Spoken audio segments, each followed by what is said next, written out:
Bismillahirrahmanirrahim. Assalamualaikum warahmatullahi wabarakatuh. Sekarang kita buka buku tematiknya halaman 85.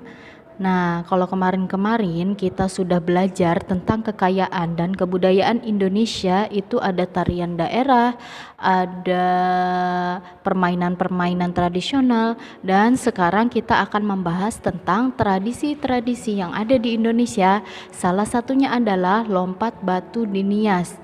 Nah, seperti yang ada pada teks bacaan di halaman 85, lompat batu di Nias. Intinya dari teks tersebut, lompat batu di Nias ini itu sudah ada sejak zaman dahulu, tepatnya berada di desa Bawe Mataluo.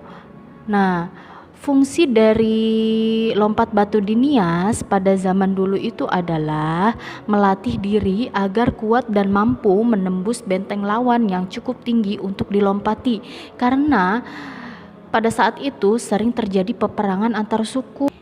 Tetapi dengan seiringnya zaman, tradisi lompat batu itu beralih fungsi menjadi upacara untuk menentukan apakah seseorang pemuda itu dapat dipandang sebagai pemuda yang telah dewasa ataupun belum. Dengan cara apa? Dengan cara pemuda tersebut itu melompati tumpukan batu yang tingginya lebih dari 2 meter. Ternyata di Pulau Nias juga banyak nih turis-turis yang datang ke daerah tersebut. Bukan hanya untuk menikmati alamnya, tetapi mereka juga menikmati nih keunikan upacara lompat batu di Nias ini. Nah, kita harus berbangga nih. Ternyata budaya Indonesia itu menjadi daya tarik wisatawan, baik dari dalam negeri maupun luar negeri. Kalau sudah paham tentang teks bacaan di halaman 85, kalian isi ya pertanyaan yang ada di halaman 85. Ayo jawab. Nah, setelah diisi halaman 85, kita balik bukunya ke halaman 86. Tentukan gagasan pokok dan gagasan pendukung masing-masing paragraf dalam bacaan lompat batu di Nias. Nah, ini kalian isi juga ya, dari paragraf pertama sampai paragraf ketiga. Sekarang kita buka buku tematiknya halaman 90. Nah, di halaman 90 ini ada teks bacaan yang berjudul Membuat Mozaik Rumah Adat. Inti dari cerita tersebut adalah ada 3 anak yang bernama Bella, Upik, dan Lucy. Mereka diberikan tugas oleh gurunya untuk membuat mozaik berbentuk rumah adat. Ada yang tahu nggak sih mozaik itu apa? Nah, mozaik itu adalah karya seni rupa 2 dimensi atau 3 dimensi yang menggunakan potongan-potongan. Potongan-potongan apa sih? Yaitu potongan kertas, potongan pecahan keramik, potongan kaca, dan potongan daun atau potongan kayu. Mereka bertiga lalu mengadakan musyawarah untuk memilih rumah adat apa yang akan dibuat mozaik. Nah, setelah bermusyawarah ini, mereka menentukan nih rumah yang akan dibuat, yaitu adalah rumah gadang, ya, rumah adat suku Minangkabau. Nah, keputusan ini diambil itu karena kesepakatan bersama. Setelah mengetahui rumah adat yang akan dibuat, nah mereka membagi tugas-tugasnya masing-masing. Nah, Lucy, Bella, dan Upi ini bekerja sama mengerjakan tugas dengan baik. Mereka sudah berdiskusi, saling membantu, saling menghargai pendapat, dan memecahkan masalah bersama-sama.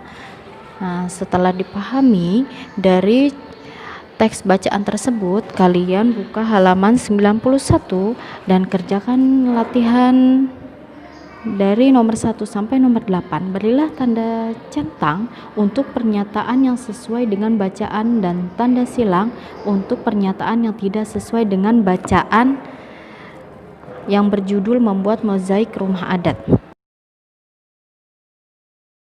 Selanjutnya, beberapa tarian tradisional itu biasanya diiringi oleh permainan alat musik. Ada yang tahu nggak sih alat musik apa aja yang digunakan pada tarian-tarian tradisional? Dan bagaimanakah bunyi yang dihasilkan dari alat musik tersebut? Nah, sekarang kita buka bukunya halaman 92. Di halaman 92 ada contoh alat-alat musik tradisional. Yang pertama itu adalah gendang. Yang kedua adalah seruling dan yang ketiga adalah gong. Nah, ketiga alat musik tradisional tersebut apabila digunakan atau dimainkan dapat menghasilkan bunyi. Nah, sekarang kita akan membahas tentang bunyi. Bunyi dapat mengalami pemantulan dan penyerapan. Nah, pemantulan bunyi ini dapat terjadi jika bunyi mengenai dinding atau permukaan yang keras seperti batu, kayu, kaca, besi, dinding ataupun seng. Nah, sekarang ada dua macam bunyi pantulan. Yang pertama adalah gema.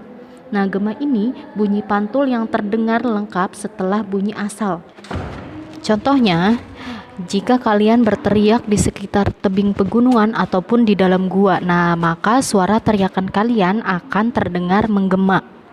Yang kedua adalah gaung dan kerdam. Nah, gaung dan kerdam ini adalah bunyi pantul yang terdengar hanya sebagian dan tidak bersama bunyi asalnya. Contohnya itu misalnya kalian berbicara di ruang kosong. Nah, itu dapat menimbulkan gaung ataupun kerdam. Yang selanjutnya adalah penyerapan bunyi. Nah, selain mengalami pemantulan, bunyi juga mengalami penyerapan ataupun peredaman. Nah, bunyi ini dapat diserap oleh bahan-bahan yang lunak atau berongga seperti karpet, kertas, busa, wol, kain, karet ataupun goni. Benda-benda tersebut disebut peredam bunyi dan digunakan untuk mencegah terjadinya gaung. Nah, benda-benda peredam bunyi itu biasanya digunakan pada ruangan studio rekaman, gedung bioskop, ataupun gedung pertemuan. Cukup sekian pembelajaran hari ini, kurang lebihnya mohon maaf. Wassalamualaikum warahmatullahi wabarakatuh.